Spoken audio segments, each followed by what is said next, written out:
Sortez vos doudounes, vos gants et vos bonnets. Aujourd'hui, Caradiac vous amène à la montagne et pas avec n'importe quelle voiture, des voitures électriques. Vous allez tout savoir des bornes de recharge dans les principales stations et chaînes de montagne françaises.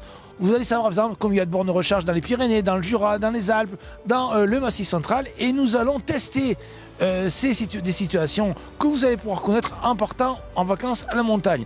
Puisque nous amenons 7 véhicules électriques dans les Alpes, dans les principales stations des Alpes. Et on va commencer par Julien. Julien, aujourd'hui, a choisi une MG, l'épouvantail de la catégorie des électriques. Oui, c'est un peu l'épouvantail, hein, parce que c'est un véritable succès pour MG, puisqu'il s'en est vendu quand même 20 000 l'année dernière. Donc ici, on a la MG4, la berline de la gamme, en version X-Power, donc c'est la plus puissante, elle fait 435 chevaux. Alors je vais éviter d'utiliser toute la puissance parce que sinon l'autonomie va fondre comme neige au soleil. L'intérêt, c'est qu'elle est en 4 roues motrices, donc ça c'est pas mal. Plus on est équipé en pneus hiver. Donc elle est donnée pour 385 km d'autonomie. Je pense que pour atteindre la région de Lyon demain, je vais devoir recharger, je pense, 2 fois tout de même. Alors tu parles de Lyon demain, mais c'est quoi ta destination finale? Les saisies. Donc c'est à 180 km après Lyon. Donc je vais voir, en tout cas je vais pouvoir recharger sur place en recharge lente. Voilà, on verra ce que ça va donner en consommation, en autonomie. C'est vraiment la découverte et sur place on va vraiment pouvoir voir exactement comment ça se passe, quoi. Bon, maintenant on va te suivre. C'est parti.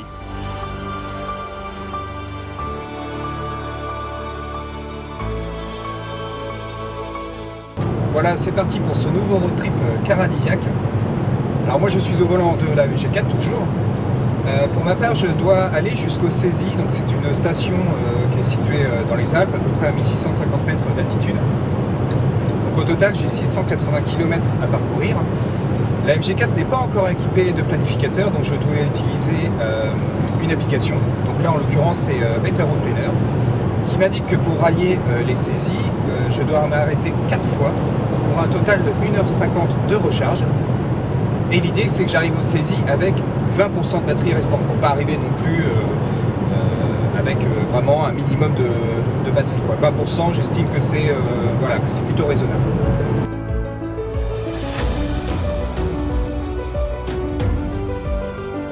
Bon, la première recharge pour moi, donc moi j'ai la plus petite borne, 50 kW, donc ça va être un petit peu lent. Mais bon, par rapport à mes camarades qui, eux, ont des bornes qui ne rechargent pas, bon, ouais, ça va, quoi. Au moins, elle prend du jus, quoi.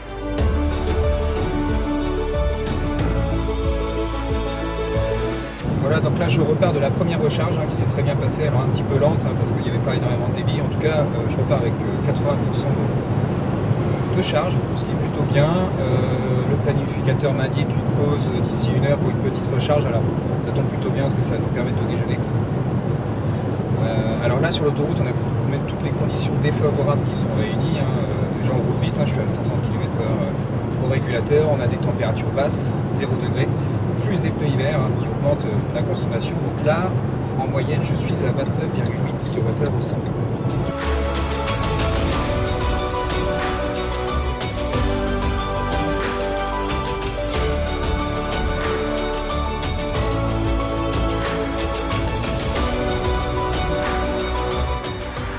Bon ben voilà, c'est reparti. Deuxième arrêt. Là, je suis à 21% de batterie, donc c'est pas beaucoup. Là, l'idée, c'est pas de se recharger très longtemps, c'est un petit quart d'heure histoire de repartir. Voilà, donc j'espère que ça va marcher, parce que tout à l'heure, on a eu des petits soucis. Pas pour ma part, mais on avait 2 bornes qui étaient en panne, qui ont vite été réparées, mais bon, tout de même. Je pense que là, ça devrait être mieux, là.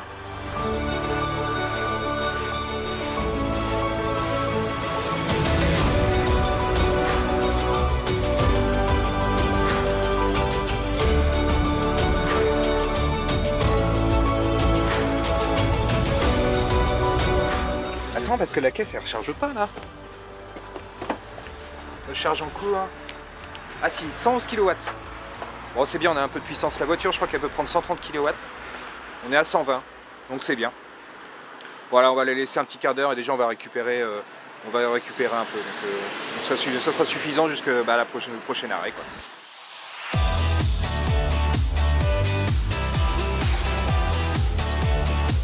Voilà, donc là je suis reparti du deuxième arrêt pour la recharger.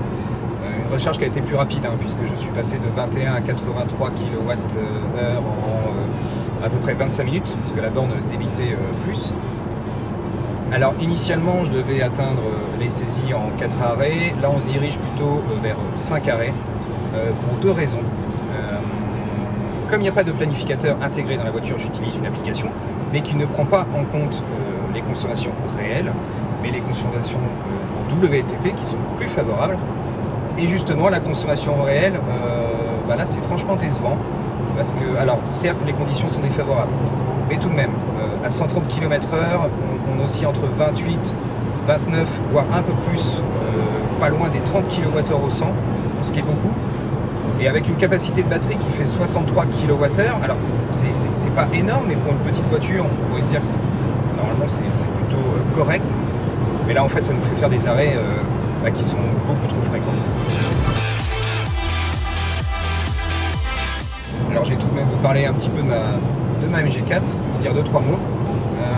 Alors l'environnement et le confort, alors globalement c'est pas une voiture qui est très confortable. On a pas mal de bruit d'air, pas mal de bruit de roulement. En suspension, ça pourrait être un poil mieux amorti.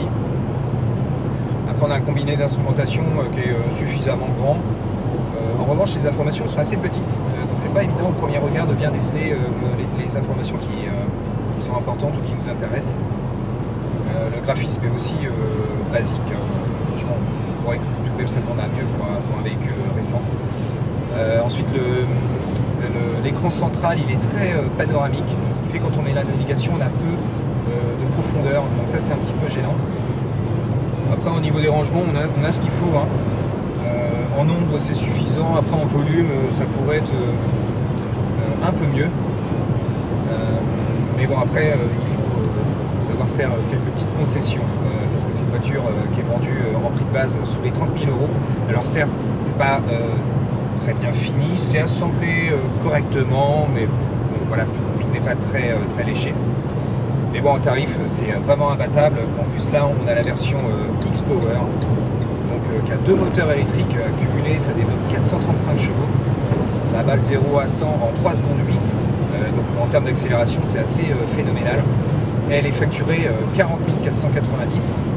De plus, MG offre une remise de 4 000 € en compensation de la perte du bonus écologique. Donc avoir une voiture plutôt familiale avec 435 chevaux pour 36 000 €, franchement c'est imbattable et à ce prix là on peut bien fermer les yeux sur des détails de finition ou certaines petites choses.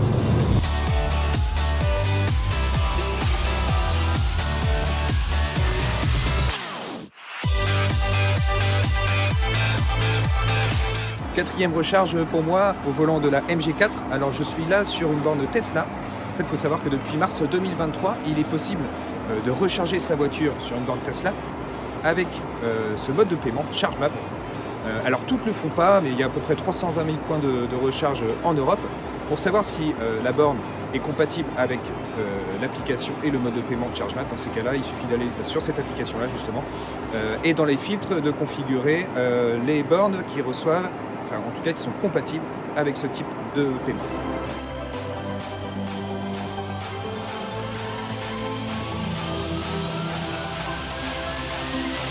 Alors cette version X-Power de la MG4, c'est vraiment la sportive de la gamme. Avec ses 435 chevaux, elle est vraiment capable d'accélération fulgurante. Et j'ai découvert une petite fonction sympa, directement au niveau de l'écran tactile. En fait, on a un mode circuit. On peut fixer un point de départ et chronométrer ses temps autour et pouvoir également les comparer. Alors évidemment, on ne va pas tous les jours sur circuit, mais je trouve que c'est une fonction qui est assez inattendue et plutôt sympa.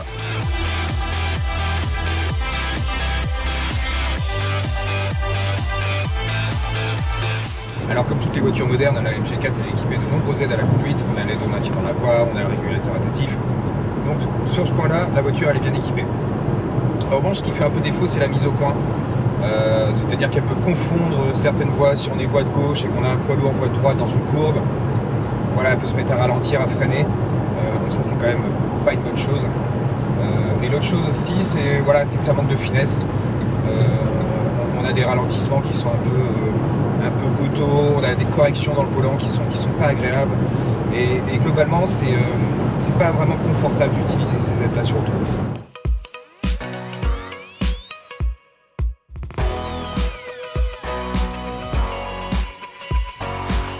Alors j'ai terminé la 5e et dernière recharge. Voilà, je suis passé de 19% à 80 en un peu plus de 20 minutes, hein, donc là c'était assez rapide. Alors j'aurais pu moins la recharger, parce que là je vais arriver au Cési d'ici une petite heure, j'ai encore 55 km. Mais en fait je préférais voilà, arriver de manière confortable et avoir encore assez d'autonomie en arrivant sur place.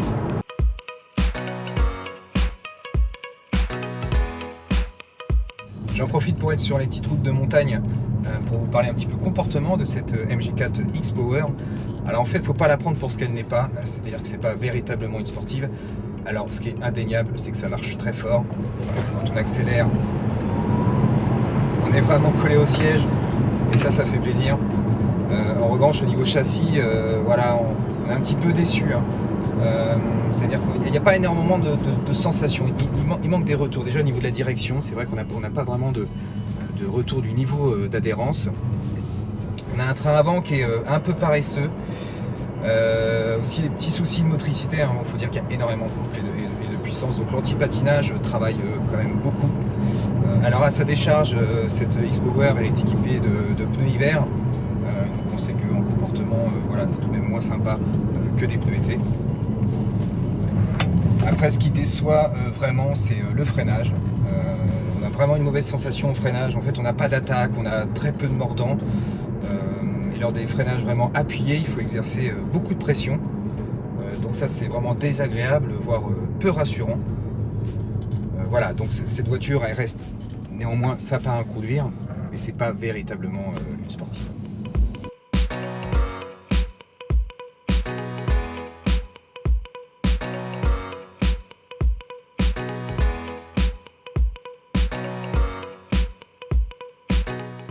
Alors me voilà arrivé au Cési, à 1650 mètres d'altitude.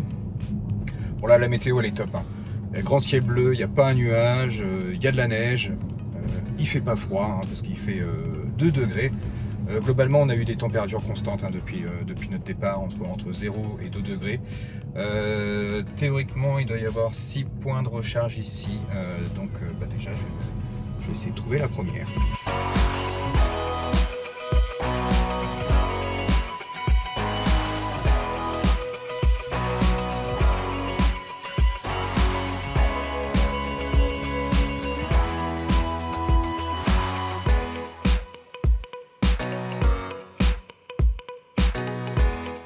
Voilà, c'est bon, la MG est en train de charger, donc j'ai trouvé assez facilement, hein. Là je me situe vraiment pas très loin du centre-ville des Césis, sur le parking de la Légette exactement. Alors ici on a 2 points de charge qui débitent 11 kW, alors c'est pas énorme, hein, mais ils ont le mérite d'exister, et sur un périmètre de 4-5 km environ, entre les Césis et Haute-Luce, vous avez 6 points de charge, toutes sont 11 kW. Et puis il y a également une petite dizaine d'établissements entre résidences et hôtels, hein, qui proposent également la recharge. Alors évidemment, il faut être client. Et puis c'est tout de même préférable de passer un petit coup de fil avant pour s'assurer qu'elle propose bien ce service-là en fait.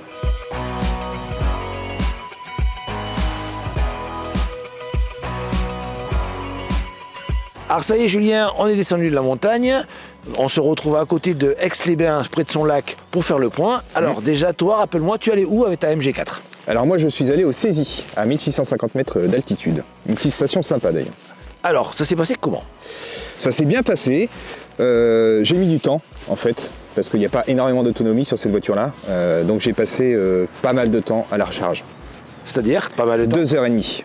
Au total, ça m'a pris 2h30 avec 5 recharges pour atteindre les Césis. Donc en termes de consommation, Julien, ça a donné quoi ? Alors la consommation, c'est un peu la mauvaise surprise, hein, de cette voiture-là. Sur l'autoroute, j'étais à 29 kWh.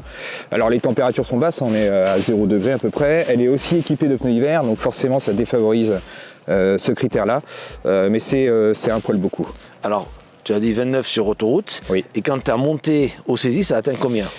En fait, quasiment la même consommation. J'étais à peu près à 29. Donc elle ne consomme pas forcément beaucoup plus dans les montées. Un coup de cœur, un coup de griffe sur cette MG4. Alors le coup de cœur, c'est la puissance, hein, parce que 435 chevaux, voilà, 0 à 100 en 3 secondes 8, ça vous colle au siège vraiment. Et pour moins de 40 000 €, donc je pense que sur le marché c'est imbattable. Après, c'est une voiture qui a tout de même pas mal de défauts en termes d'ergonomie, d'insonorisation. C'est une voiture qui est très puissante, mais en termes de châssis, ça suit pas trop. Voilà, c'est plein de petites choses, de mise au point, on va dire, de l'auto, ça manque un petit peu. Est-ce que toi, en conclusion, tu partirais avec ta famille en montagne avec cette MG4? Alors je partirai en famille, par contre je préviendrai que en fait il faut quand même pas mal de temps, quoi. Il y aura pas mal de pauses.